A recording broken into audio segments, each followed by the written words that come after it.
ہم نے اپنے اس کورس جس کا نام ہے گلستان تربیت کے تعارفی ویڈیو میں یہ بات آپ کی خدمت میں عرض کی تھی کہ ہم اس کے اندر حکایت سعدی کا مطالعہ کریں گے، اس کا ترجمہ کریں گے، اس کو سمجھیں گے اور پھر اپنی زندگی میں اس کو امپلیمنٹ کریں گے اور عملی جامہ پہنائیں گے۔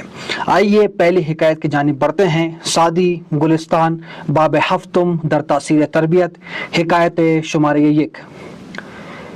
یکی را از وزرا پسری کودن بود، ایک وزیر جس کا بیٹا بے عقل تھا پیش یکی از دانشمندان فرستاد، اس نے ایک عقل مند کے پاس اپنے بچے کو بھیجا کہ مرئین را تربیتی میکن مگر کہ عاقل شود، آپ اس کی تربیت کریں، آپ دانشمند ہیں، آپ عاقل ہیں، آپ حکیم ہیں، آپ کے پاس بصیرت ہے، یہ میرا بچہ بے عقل ہے، میں آپ کے پاس لے کر آیا ہوں، کس لیے؟ تربیت کے لیے، کس لیے؟ عقل مند بنانے کے لیے، اس کی تربیت کریں، اس کو عقل مند بنائیں، اس کو دانش و حکمت دیں، اس کو نگاہ بصیرت سے چیزوں کو دیکھنے والا بنائیں۔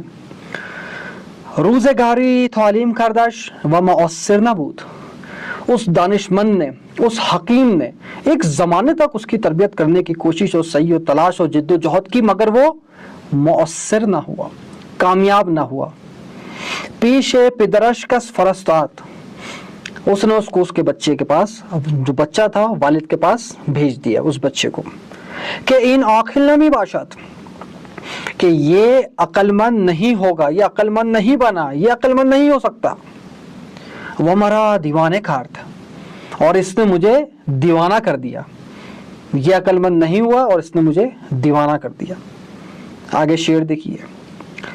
چون بابت اصل گوہری قابل، تربیت را در او اثر باشد، هیچ سیقل نکو نداند کرد، آهنی را که بدگوهر باشد، سگ به دریای هفتگان بشویی که چوتر شد پلیدتر باشد، خر عیسی گرش به مکه برند، چون بیاید ہنوس خر باشد۔ اب اس میں کیا کہا؟ اس میں فرما رہے ہیں جو لوہا بذات اور نکما ہو، کیسے ممکن ہے، کیوں کر ممکن ہے کہ کوئی اس کے اوپر اچھی کلی چڑھا سکتا ہے؟ جب کسی کی اصل میں قابل جوہر ہوتا ہے، تربیت کا بھی اثر اسی پر ہوتا ہے۔ جب کسی کے پاس دانش ہوگی، جب کسی کے پاس ہوش مندی ہوگی اور ایک شعور ہوگا، ایک آتش اور ایک سوچ اور پاک فطرت ہوگی، اسی شخص کے پاس علم، تعلیم اور تربیت اور تعلم کا سلسلہ منتقل ہوگا۔ سگ بے دریائی ہفتگان بے شوئی، کتے کو دنیا کے 7 دریاؤں میں غسل دے لے آؤ، کتے کو 7 سمندروں سے دھو دیا، 7 دریاؤں سے غسل دے دیا کہ چوتھر شد پلیت تھر باشد، پاک نہ ہوگا، جس قدر بھیگتا چلا جائے گا اس قدر ناپاک ہوتا جائے گا۔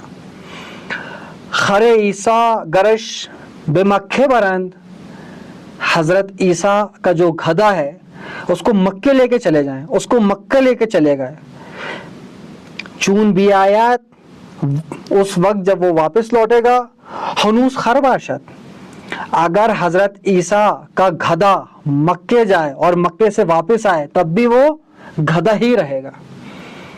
نتیجہ یہ حکایت عقل و دانش اور ہوش مندی اور تدبر و تفکر اور غور و فکر کرنے کی صلاحیت پروردگار عالم کی عطا کرتا ہے۔ یہ علم کی میراث، یہ شعور کی میراث، یہ حکایت کی میراث، یہ چیزوں کو نگاہ بصیرت سے دیکھنے کی میراث پروردگار عالم کا خاص لطف و کرم ہے۔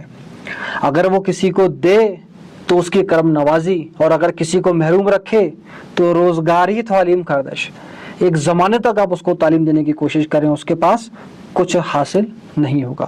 بقول اقبال، کوئی قابل ہو تو ہم شان کئی دیتے ہیں، ڈھونڈنے والوں کو دنیا بھی نہیں دیتے ہیں۔ آئیے اس حکایت کے ساتھ پروردگار عالم کے حضور دعا کرتے ہیں کہ وہ ہمیں علم و عقل و دانش و تدبر و تفکر کی دولت سے مالا مال کرے۔ اور ہمارے اندر اس صفت کو اجاگر کرے جس سے ہم مزید بہتر سے بہترین بن سکیں، اور پھر اپنی آئندہ آنے والی نسلوں میں، اپنے بچوں میں، اپنے شاگردوں میں، اپنے ہمسایوں میں، اور وہ لوگ جہاں تک ہمارا اپنا انفلوئنس ہے ان کے اندر عقل و دانش کی میراث کو منتقل کر سکیں۔